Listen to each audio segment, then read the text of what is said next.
So let's start with the obvious, the business strategy that matters. Entrepreneurs who are sitting with me here today. Take me back to that one moment where your girl gang, your female WhatsApp group, or the numerous screenshots that friends keep sending us was that light bulb, and you said, I can't give up now. That's a very interesting question. Good evening, everyone. I think we are going to be quite a damn squib after that wonderful musical performance, but hopefully, we keep you guys entertained. I have to say, there is nothing like having your girl gang. I am the youngest of three sisters, so I have grown up with a girl gang. I've always had my sisters around me. We go through phases or went through phases where we hated each other, and now have become the meme where it's the three of us against our mom. And we switch sides now and then.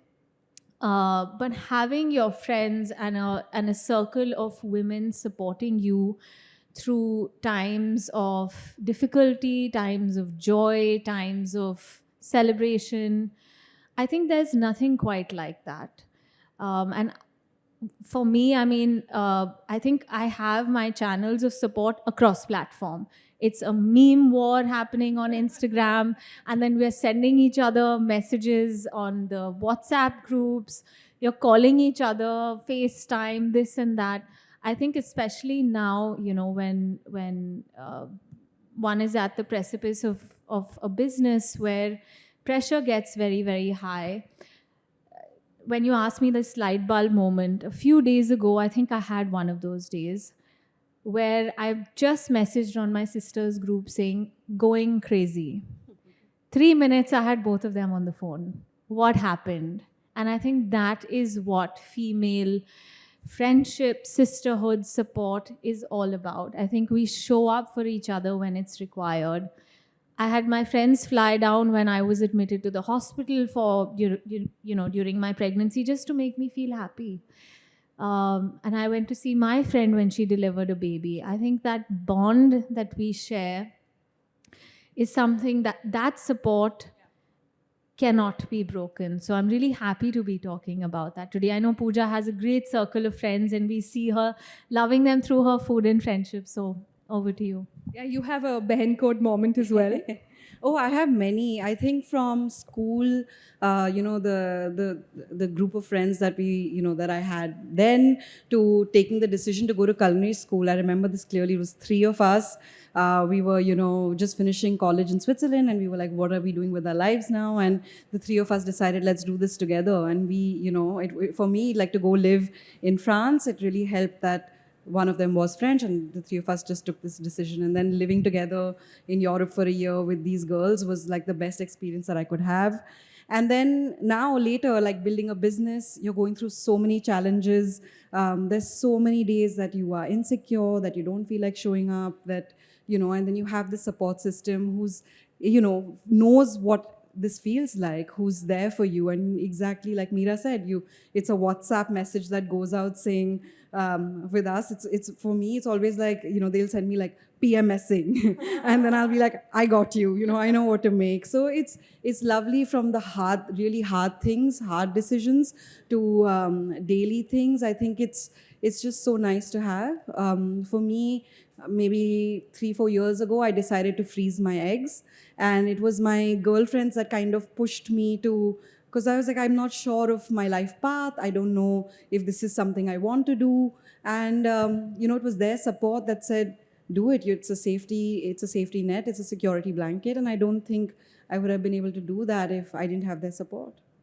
That's lovely. So from PMSing to, from small things to the big ones, you always need that WhatsApp group, right? Like really, really gets you going.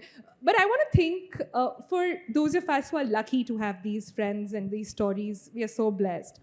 But if you guys were creating or saying, move aside this old boys club and a girl gang, how would you go about doing it? What would you tell people who perhaps miss it today? How to find that? How to spot your behen in the group? Meera, you want to go? I think, speaking of the Old Boys Club, I think women just have a different way of doing things. I know a lot of men in the audience won't want me to say it's better, but it is. I think we generally function with a lot more empathy. We use our emotions well. I don't think that should be held against us when we say we are emotional. I think we recognize the emotions and sensitivities with other people, because you might be selling a product, a cake, a service, but you're doing it through a team, which is a team full of people. And so you need to be able to engage with them in an empathetic, supportive way.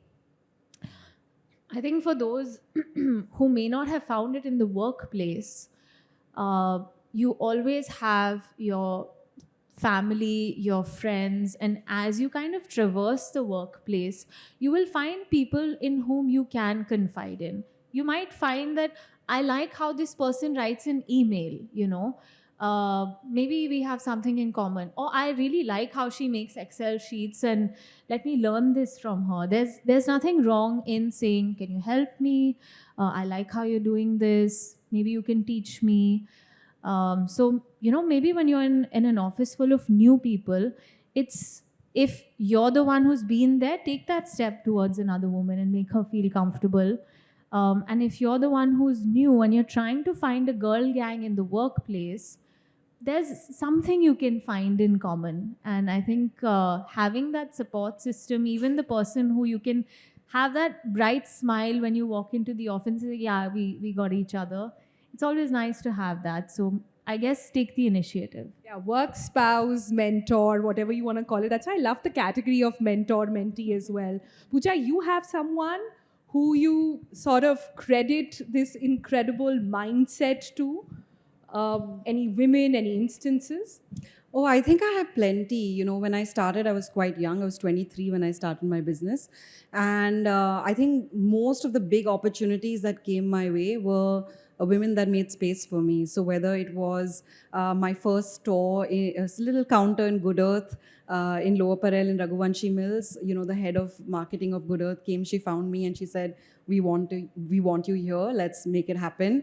Or whether it was, the founders of Palladium, the mall, that were like, okay, now we want you here. Whether it was the opportunity of writing my first book through Chikki Sarkar at Penguin 12 years ago, and life feels like it's coming full circle because I'm doing my first kids fiction book that is also now published under Juggernaut with Chikki. So I feel like I've been very lucky to have these opportunities, and I also think that it's very important to ask. I think that, and I did that a lot more when I was younger. I think when you have the inexperience of youth, where I would ask for things very boldly and bravely and not worry and not be like, how am I coming across? Am I looking, I think for me itself, I need to go back to that younger Pooja who was boldly would just stand on a stage and be like, I want to write a book, and then somebody would be like, okay, we'll help you publish it. So I think asking is important, and then opportunities show up. I'm so glad you brought in asking, because there is also this very toxic scarcity mindset. There is this thing that there is space only for few women on the top. Not everybody is going to make it. I think one of the earlier panels, it felt that it was a need to say that not all women on the top make space for other women as well. It's important to underline that. Do you relate? Do you think that's not true?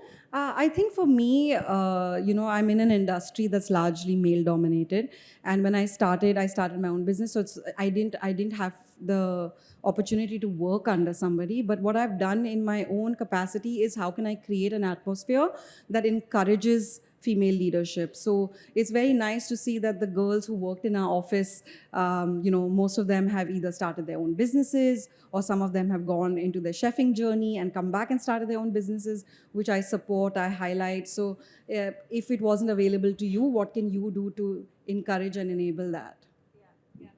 Meera, I want to come to you with something more personal. You've built your own identity. You have, from facing insane public pressure to turning that into a platform, to saying that I am going to, sort of define life on my own terms. I'm going to become this wellness advocate. Is there a 3 a.m. pep talk that you give yourself to say, that, you know what, girl, you got this. Is there a pep talk, look into the mirror moment? I think I tell myself that every day in some way, shape, or form because in the public eye, you always have all kinds of voices. I think sometimes you need to ensure that yours in your head is the loudest and you're telling yourself who you are, what you believe in. Never forget that because they can say anything. They will have their opinions and they're entitled to have that. But I think recognizing where you made that mistake, how you can fix that, what you know is a non negotiable for you, things that you will definitely stand by no matter what, and who you are deep inside. I think your personality, your values, your integrity, I think that's the voice that you never want to be soft. You should make sure that it's always loud and clear, telling you you got this. If nobody else likes it, you know you're doing the right thing. I mean, I can relate with Pooja, but say for example, I'm a vegetarian, and I'm very particular about the way what I eat in terms of I don't eat eggs and things like that.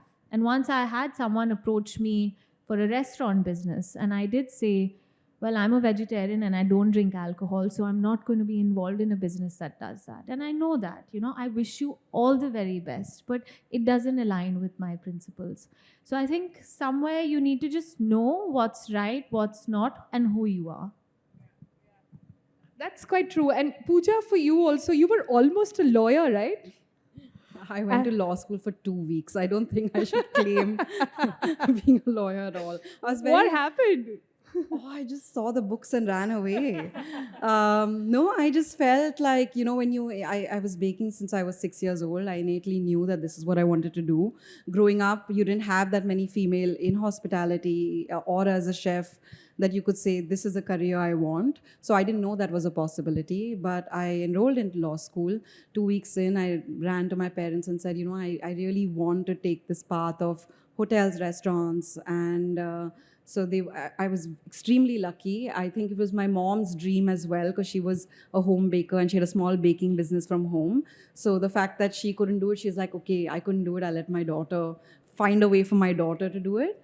And the one thing that they told me is that, great, you want to do this, but education is important. So study, get your degree, and then, do whatever you want to do. And the pressure was very low on me at that point. So I was extremely happy to explore. I'm so glad you touched upon that because I want to reflect on that a little bit. Throughout the first part of the evening, we've spoken about how women in our generation are facing challenges we face, glass ceilings that we are breaking.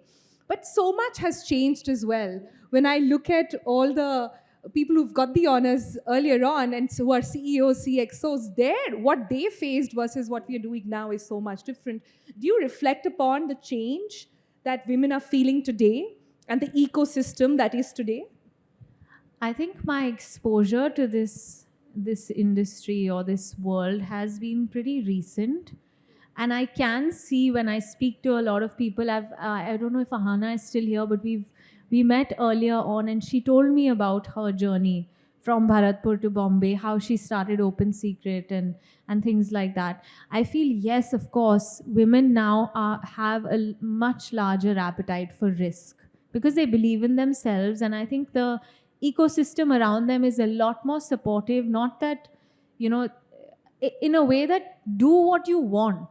You don't have to ask anyone. You don't have to tell anyone. You have a vision. Go and follow that and chase that. I feel, from all there's Ahana. I feel that, I'm sure there has been a lot of these glass ceilings that many women have had to break. And I think we are very lucky now to have a much easier way in rooms on platforms like this, saying what we want and getting away with it as well. I think that deserves a huge round of applause to all women who walked this path before us and many more who will follow. Pooja, this space that you're in, the industry you're in is also changing. You rightly said a lot of majority women cook, but how many of them are chefs? Majority women have a take on what is the right thing to eat, but not many are really calling the shots in boardrooms, etc. As we come to a close of this conversation, what is your advice and perhaps the legacy that you want to leave behind for the next who will come? I feel like for me, like my mom made space for me. Like I think I'm one of the first women in our family that actually, was working. I think that she did that for me. And what I can do is, what can I do for everyone who walks into my organization, into my kitchen, who comes in contact with me, whether it is in the form of teaching, whether it's mentorship, whether it's just, making the way for someone to step ahead and move ahead. So that's it, just it was hard to get a seat at the table. So just making that table larger and pulling up more chairs and letting more girls join in. I think for me, that would be what I would like to work towards. What is the hard part, Meera, of being a woman entrepreneur, and what is the easy one? The hard part is balancing it all. I think every woman here knows that the struggle is real. You're trying to balance it. And it's not just saying balancing whether you have kids or a family or a career. I think just balancing life, balancing time with yourself, giving enough time to chatting ridiculously with your friends, having, doing something that you've always wanted to do, travel somewhere, giving time to your business, ensuring it grows, mentoring the people who work with you. There's a lot to balance there. And then you can get a voice note from your child saying, Mama, when are you coming back? Can I watch TV? And you're like, yeah, just give me an hour. I think the easy part is the same thing. All of these people become your support system. All the people that need you are the ones that you rely on. And I think that I'm very lucky to have that, a support system that has always said, don't worry, you got this. The ones who respond to going crazy and call me in 3 minutes. So I think the easy part of, or the nice thing about being a woman entrepreneur is always having that circle and that security blanket that if something is going to go wrong, they got you. I think that's something that we both are very lucky to have. Yeah. Pooja was shaking her head like, I know what you're saying, woman. I know. I feel you. I yeah. feel you. Hard part? I think I agree, finding balance, making sure that, you are finding time for yourself. I think that's something that I've actively done over the last year for myself. Pushing yourself, learning new things, managing a team, ensure, we say these things, but on a day-to-day, ensuring growth, ensuring everyone is still okay. There's a lot that we have to deal with at home, at work. And so just showing up, not only for other people, but also showing up for yourself. I think for me that this last year has been about both. Right. On that note, here's to showing up for yourself, for your business, for your babies, both which have a P&L and the others which have a timetable. Pooja Dhingra and Meera Kapoor, thank you so much. Thank you.